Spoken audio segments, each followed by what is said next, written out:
Boa tarde. Um peixe ou uma lenda? O Terra da Gente de hoje traz um especial sobre esse gigante das águas brasileiras. O mero, uma espécie capaz de pesar o mesmo do que um boi e até de engolir um tubarão. Sim, meros comem tubarões, né? São predadores de topo de cadeia. O Senhor das Pedras é um dos maiores peixes do Atlântico Sul. Um predador de respeito, hoje ameaçado. Percorremos o Brasil para mostrar por que o mero é o embaixador da vida marinha. O mero é o gigante dócil, né? Então, um peixe de 2,5 metros, 400 quilos.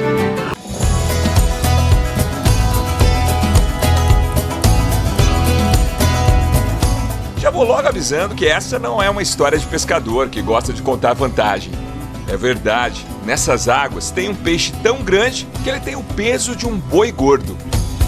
O mero é o gigante dócil, né? Então, um peixe de 2,5 metros, 400 quilos. Esse peixe de água salgada não tem predador natural. O nome científico vem do tupi-guarani e significa Senhor das Pedras, porque ele costuma sempre estar perto de pedrais.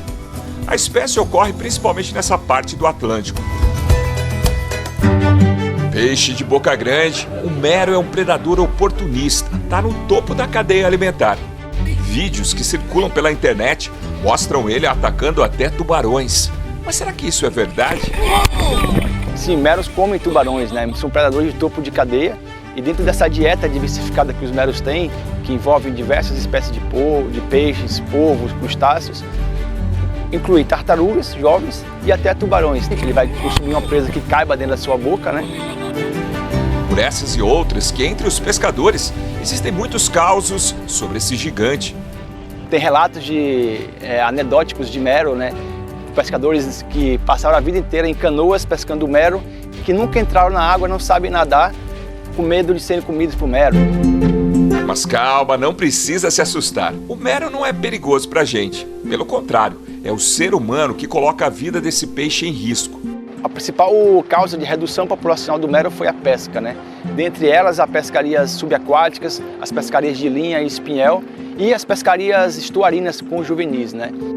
Olha o tamanho desse mero capturado em 1997, quando a pesca ainda era permitida. Já faz 23 anos que é proibido pescar essa espécie no Brasil. O mero foi a primeira espécie de peixe marinho a receber uma proteção por meio de lei, né? Então foi um marco para a conservação marinha no Brasil. E desde então ele puxou essa bandeira da conservação marinha. Ele deixou de ser recurso pesqueiro para virar fauna, então ele era protegido. Hoje você capturar um mero, ele tem o mesmo poder de lei do que você matar uma onça. Mas o que mudou durante esse período de proibição? A partir de agora vamos contar a história desse peixe que está criticamente ameaçado de extinção. Estamos no litoral paranaense. Partimos dessa marina na praia de Pontal do Sul. Vamos para a missão mero. Nosso destino é chegar até uma ilha que fica próxima ali à divisa do Paraná com São Paulo.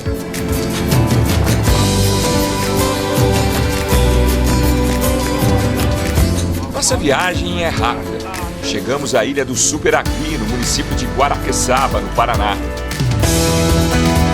A ilha é grande, 25 vezes maior, por exemplo, que o Aeroporto Internacional de Guarulhos. O curioso é que essa é uma ilha artificial. Isso mesmo, a área só virou ilha depois da construção do Canal do Varadouro, que começou a ser feita há mais de 200 anos. A região é considerada pela Unesco Reserva da Biosfera e Patrimônio da Humanidade. É um refúgio da Mata Atlântica. Por aqui os fins de tarde são cheios de cor. Seja pelo dourado do sol que invade o nosso barco, ou pelos guarás que invadem o céu e deixam tudo vermelho nos dormitórios.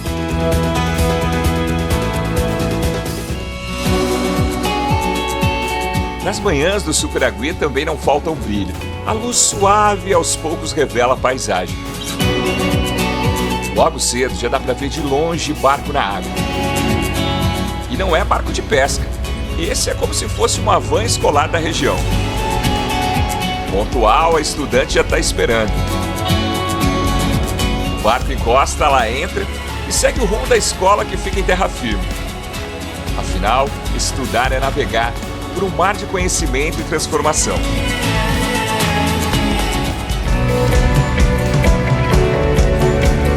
As boas-vindas ficam por conta desses caranguejos, conhecidos por chama-maré ou violinista. A espécie é menor que uma moeda e é até difícil de filmar. O chama-maré vive em colônias com até 100 indivíduos, por isso essa cambada toda aí. Pode parecer estranho, mas é isso mesmo, cambada é o coletivo de caranguejo.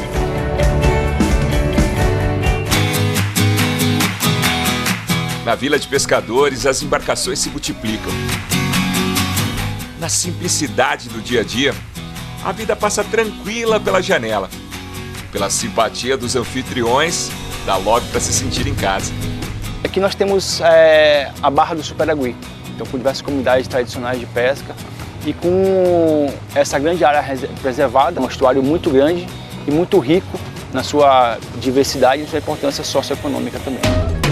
Nosso ponto de apoio é esta pousada de pescador, onde a hospitalidade se põe à mesa. Ó pessoal, tá na mesa, quiser se servir aí, fique à vontade, bom apetite aí. Camarão no abacaxi, pescada grelhada. Por aqui tem fartura e sabor. O que é isso aqui, Gil? Ostra, isso aí é gratinada. Ele é conhecido aqui como? É picanha no mar. Picanha do mar. Fala disso. Essa é iguaria, cara. Faz gratinada, faz vinagrete. Sensacional. Quem preparou tudo foi a família do Gil. Ele conhece bem esse lugar. Desde pequeno aprendeu os segredos da pescaria. Ele ainda guarda com carinho uma canoa.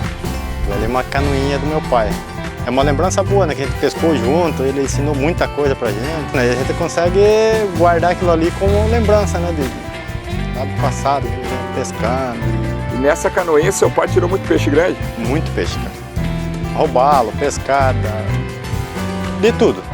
E o mero? Mero ele pescou bastante. O pai pegou ali naquela canoinha um mero de quantos quilos? Cara, ele já pegou até 200 quilos. Mero naquela canoinha? Naquela canoinha. Era, tipo, uma fonte de renda deles. Então, como não tinha proibição, eles faziam a pesca predatória, né? Pra sobrevivência mesmo. Pegava, matava e era só festa, né? Atualmente, o Gildo continua atrás dos meros, mas agora com outro objetivo: ajudar na pesca científica. Hoje você trabalha para deixar o mero vivo. Para deixar o mero vivo, exato. É muito bacana, muito gratificante isso, né? Você tem orgulho do que você faz? Muito, cara. Tanto que quando eu paro assim para trocar ideia com os amigos, eu já, tô fazendo esse projeto aqui, então para mim é muito bom. Bom mesmo. Desde o começo, o projeto Meros do Brasil conta com a parceria de pescadores artesanais. Hoje, muitos pescadores defendem a causa. Eles acreditam que, de fato, o mero precisa ser protegido, que é uma espécie que marcou a conservação, assim, e que hoje, se manter o mero vivo, ele é muito mais valioso que matar um mero. Vamos acompanhar de perto todo o esforço dessa equipe para salvar a espécie. O Matheus é um dos pesquisadores responsáveis por esse trabalho. Ele está no projeto desde o início. Essa foto eu tô novinho ali com 23, 24 anos, né? E assim, foi uma emoção muito grande, porque eu nunca tinha capturado um peixe desse tamanho. Então assim, primeiramente você fica nervoso, você não sabe como lidar direito, né? Mas daí, com a ajuda dos pescadores, a gente embarcou esses meros, né? E colocava umas marcas externas nesses meros com a numeração e com o telefone para, caso que esse mero fosse recapturado, eles enviassem pra gente. Então foi uma emoção muito grande, né? E para os pescadores também, porque eles continuavam ganhando dinheiro com o mero, mas nesse caso ajudando a proteger o mero. O mero sempre foi muito valorizado na pesca comercial por causa do tamanho e o sabor da carne. O risco de extinção desse peixe já seria argumento suficiente para a proibição do consumo, mas o problema vai além. Existe outro motivo para não se pescar o mero. Estudos recentes apontam altas taxas de contaminação da espécie por causa da poluição na costa brasileira. O consumo desse peixe pode trazer riscos à saúde. A gente tem avaliado a qualidade sanitária dessas carnes, né, de meros que aparecem mortos na praia ou dessas amostragens não letais que nós fazemos, e os níveis de contaminantes na carne de mero são muito elevados, muito acima do que é permitido pela legislação brasileira. Ou seja, consumir carne de meros de alguns peixes topo de cadeia é um problema para a saúde humana. Não é que a gente vai comer aquela carne e vai passar mal no momento, mas ele pode ser um problema mais grave para mulheres grávidas, para crianças, né, que o efeito é agudo. No caso de adultos, o efeito ele é diluído ao longo do tempo.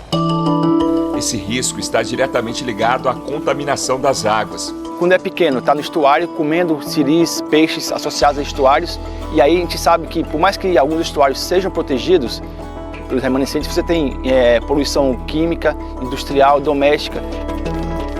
Para entender todos os desafios que a espécie enfrenta para sobreviver, é preciso entender um pouco mais sobre a biologia do animal, a começar pela reprodução. Você sabia que todo filhote de mero nasce fêmea? Mas então fica a pergunta, como eles se reproduzem? Durante o desenvolvimento, alguns viram macho. Geralmente, os maiores se tornam macho, né? E a proporção é muito desigual em relação a outros peixes. O que normal é um macho para uma fêmea, nesse grupo dos meros, das garopas, pode chegar um macho para 10, 15 fêmeas, né? Então, assim, é uma proporção muito desigual. O estímulo para a mudança de sexo vem do grupo. É uma adaptação para perpetuar a espécie. Por ser uma espécie que está sempre associada na época reprodutiva a cardumes e com interações entre elas, entre machos e fêmeas, né? Se uma fêmea percebe que não tem um macho naquela população durante a época reprodutiva, ela dá o start fisiológico, inicia o processo, né, comportamental para o ano seguinte ela transformar, se reverter em macho e voltar como macho. O mero tem um ciclo reprodutivo lento, demora para atingir a maturidade sexual. Vai começar a se reproduzir lá por volta dos 7 anos. Geralmente a fêmea que se transforma em macho é o peixe maior do cardume. E o peixe maior também é o mais caçado pelos pescadores, o que coloca em risco a reprodução. Por algum motivo, esses meros machos forem retirados da população pela pesca ou pela morte natural do indivíduo desse, aquela reprodução acaba sendo inviabilizada. Por mais que as fêmeas joguem esses ovócitos, esses ovinhos na água, se não tendo macho para fecundar, isso inviabiliza, né? Ah, outra curiosidade. A lua também interfere no ciclo reprodutivo da espécie.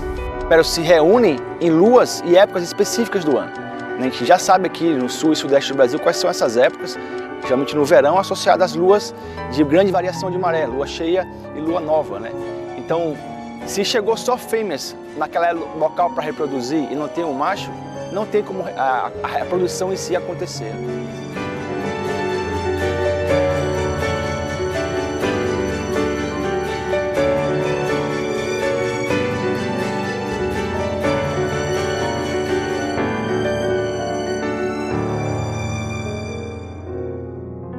Vamos para um rápido intervalo. No próximo bloco, seguimos viagem na história do mero. Vamos ver detalhes da reprodução da espécie e visitar o único lugar autorizado na América Latina a ter um plantel de meros em São Paulo. Não perca, voltamos já já.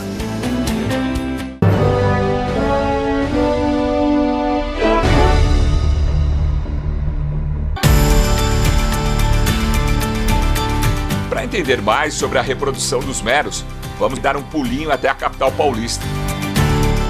Mas o que será que essa metrópole, que não tem praia, tem a ver com essa história? A resposta está aqui, no Aquário de São Paulo. O espaço abriga cerca de 250 espécies de animais. Os visitantes ficam encantados com tanta diversidade. Este é o único aquário da América Latina autorizado a ter um plantel de meros. Dá para ficar pertinho deles.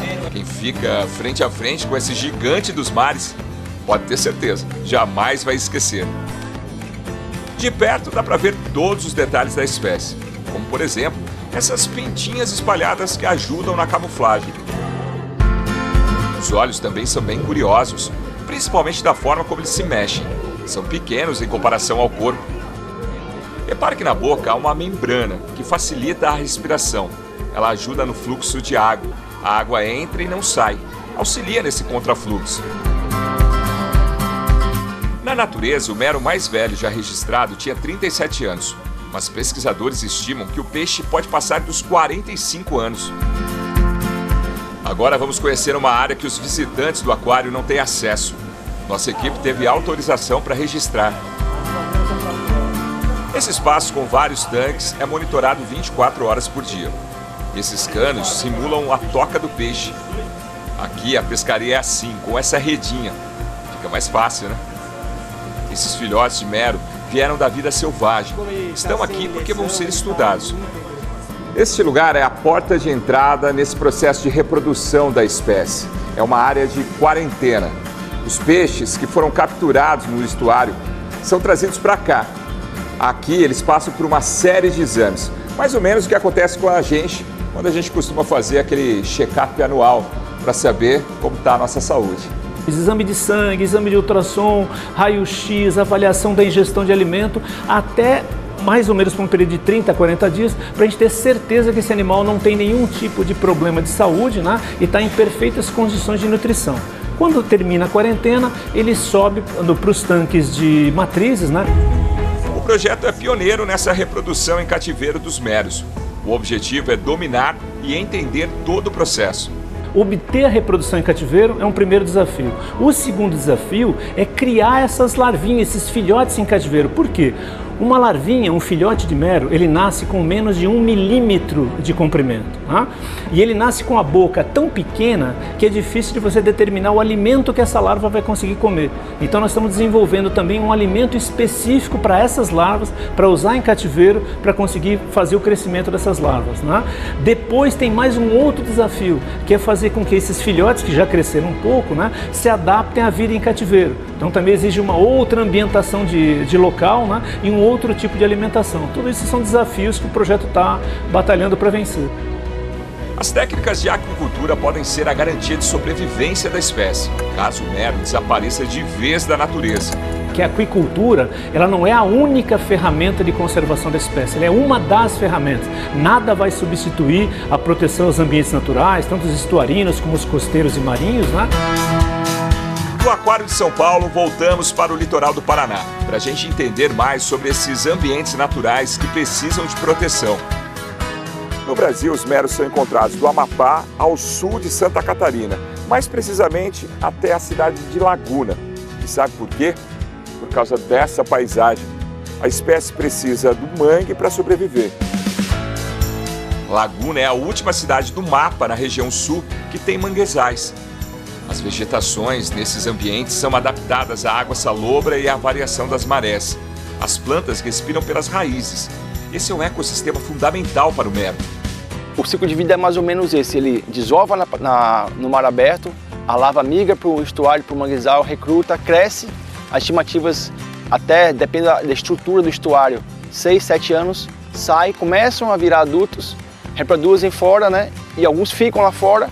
E a nossa expectativa é que alguns retornam para os estuários, como estuários fundos, como nós temos aqui em Paranaguá, na Babitonga, na Baía de Todos os Santos. Eles retornam para essas áreas abrigadas nos estuários como um refúgio térmico e para a obtenção de alimento e proteção fora da época reprodutiva. O Brasil é o terceiro país com mais áreas de manguezais no mundo, sendo que metade desse ecossistema no planeta está em risco de acordo com a União Internacional para a Conservação da Natureza. Para monitorar a qualidade do estuário, essa área onde se forma o mangue, os pesquisadores instalam armadilhas. Eles usam diversas técnicas para capturar os peixes. Na hora de recolher, o resultado é sempre este, uma diversidade de espécies. Esse aqui é o guaiá, né? E é uma espécie que é muito consumida pelos meros, tanto adultos quanto juvenis. Uma espécie que está mais associada com pedra, né? Então um caranguejinho aí, diferente, né? O bagre branco, né? Uma espécie também que ocorre aqui muito comum no nosso estuário. E é uma presa também muito consumida pelos meros. Aqui duas espécies de baiacu, né? São muito comuns aqui nesses ambientes de estuário, de manguezal, né? Então você tem esse baiacu que é o gênero, a espécie dela é os Spheroides textudinos, porque ele tem esse Tzinho aqui na cabeça, né? E essa outra espécie aqui tem essas pintinhas, ele é mais rajado, tem muito mais pintas. Vejo que são muito parecidos, né? O baiacu, quando se sente ameaçado, vira uma bola. Uma estratégia de defesa que esses peixes têm, né? De inflar o corpo, né? Para aumentar a sua área corporal e dizer pro predador dele que ele é maior do que de fato ele é, né? Então ele meio que engana o seu predador, né? Aumentando essa área corporal. Esses manguezais ficam na região do segundo maior porto do Brasil, o Paranaguá, que também é o maior porto graneleiro da América Latina. O local movimenta mais de 60 milhões de toneladas por ano. é muito importante para o comércio internacional do Brasil. Por aqui passam navios do mundo inteiro. Só que essa movimentação toda trouxe um problema. Existe uma ameaça que veio de longe, da América do Norte, e chegou aqui na costa brasileira, nos porões de navios cargueiros como esse. É uma espécie exótica invasora, conhecida por peixe-sapo. Um peixe que vive no mesmo ambiente do mero. O pessoal chama ele, considera ele um peixe muito feio, né? Não é um peixe de grande porte, então chega ali nos 20, 30 centímetros, né? É um peixe muito resistente, até fora d'água, né? É um peixe que aguenta, né? Os moradores aqui relatam, né, que ele aguenta mais de um dia fora d'água. Eles deixam, às vezes, ali esperando ou observam poças de maré e ele fica fora da água, virtualmente fora d'água, mais de 24 horas. Vários pescadores sabem, alguns desavisados às vezes podem se ferir, né, porque ele tem 3 esporões aqui, 3 ferrões bem potentes aqui na região da nadadeira dorsal, dessa nadadeira aqui que fica nas costas do peixe, né? Porque ele é um predador de espreita, ele não é um predador caçador ativo, mas ele é um predador, né? Ele fica paradinho, ele parece muito com as pedras, né? Se camufla nas pedras. E daí ele, quando passa um peixinho menor, ele abre essa bocona dele aqui, né? E captura rapidamente por sucção. Ele tem dentes poderosos também aqui dentro da boca. Eles são parentes muito próximos de uma espécie exótica invasora que está invadindo o Brasil agora, que é muito popular no mundo inteiro, que é o lionfish, né? O peixe-leão. Os primeiros registros de peixe-sapo surgiram no Porto de Santos. Tem uma história interessante sobre ele que há 2 décadas atrás ele foi descrito como uma espécie nova, nativa, mas depois alguns colegas aqui do Paraná revisaram e notaram que na verdade ele era uma espécie exótica invasora. Que veio da região do Golfo do México. Então a gente está tentando entender ainda esse processo o problema que essas espécies invasoras, no caso aqui o peixe-sapo, o Pissanus beta, né, causa em populações de espécies de interesse comercial, espécies ameaçadas como o mero. No Brasil existem várias espécies que levam o nome popular de peixe-sapo. Esse que foi capturado pelos pesquisadores será levado para o laboratório para pesquisa. No Brasil ainda não se consome, mas em outros países é uma carne muito procurada. Muito apreciada, né? Na região ali onde ele é nativo, ela tem alto valor comercial. Quando você vai no restaurante, muitas pessoas procuram por ela, né? Ela é uma carne muito saborosa. A gente está vendo como já existe uma pesca direcionada sobre grupos como de pequeno porte, como o baiacus, né? Que o pessoal tem utilizado na culinária local aqui. A gente quer incentivar o consumo dessa espécie não nativa, do peixe-sapo, na culinária local e até podendo ser vendido, né? A ideia seria estimular o consumo para acabar com essa espécie exótica no litoral brasileiro.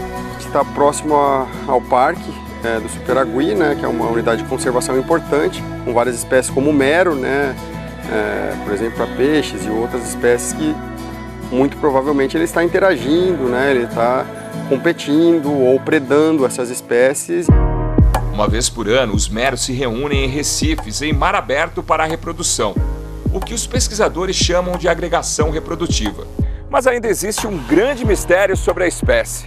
Os pesquisadores querem saber, depois da reprodução em alto mar, para onde vão os meros.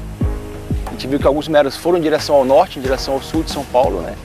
A questão é, e os outros vão para onde? Eles vão para áreas mais fundas, eles vão para outros locais de costão rochoso na plataforma continental, no mar aberto, alguns voltam para dentro das baías, então a gente não sabe ainda para onde boa parte da população de meros sai após a época reprodutiva. Aqui dentro está o som da preservação. Esse aparelhinho emite um som. É a tecnologia para ajudar na preservação dessa espécie. Perfeito. É o que nós temos de mais refinado no monitoramento de meros. A gente trabalha com os meros adultos aqui nas agregações. A gente embarca esses meros, captura esses meros, embarca eles e coloca esse transmissor acústico. Desse tamanho? Desse tamanho. A gente está falando de bichos de 1,80 m, 2 metros, 2,20 m. Então a gente faz uma pequena cirurgia, insere esse transmissor nesse mero, costura e solta esse mero de novo na água. Em mar aberto, os pesquisadores vão à procura dos meros. Não é tão fácil encontrá-lo. Quando o peixe está na toca, o mergulhador se aproxima e coloca o anzol na boca.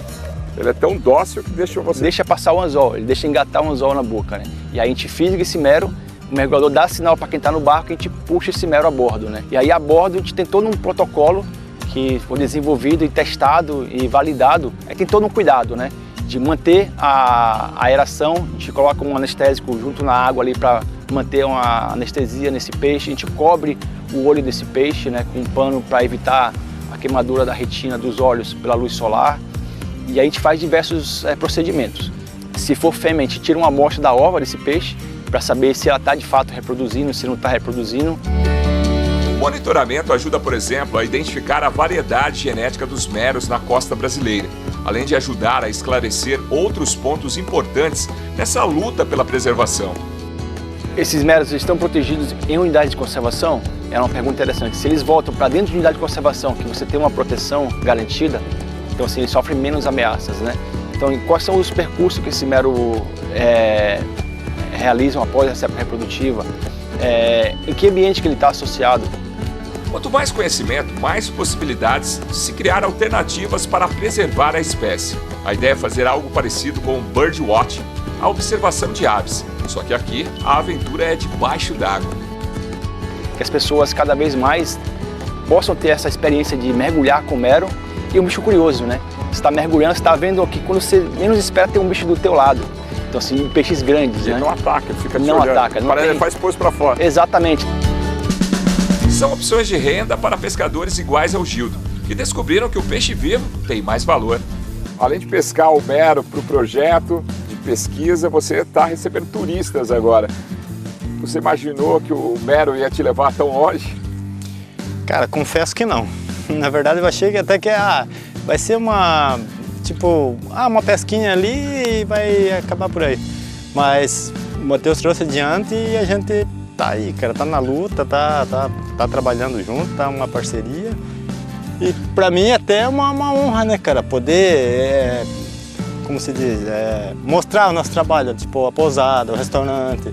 E fazer amizade, né, cara, que é principal, isso aí é prioridade. E preservar esse berçário enorme que a gente tem aqui na frente, tanto que a gente está em cima do mar aqui, consegue ver toda essa paisagem, tudo que a gente tem para mostrar aqui é papagaio, é guará, é o mero, é os peixes, as tartarugas. O projeto tem várias frentes de trabalho, sabe como é? Ninguém faz conservação sozinho.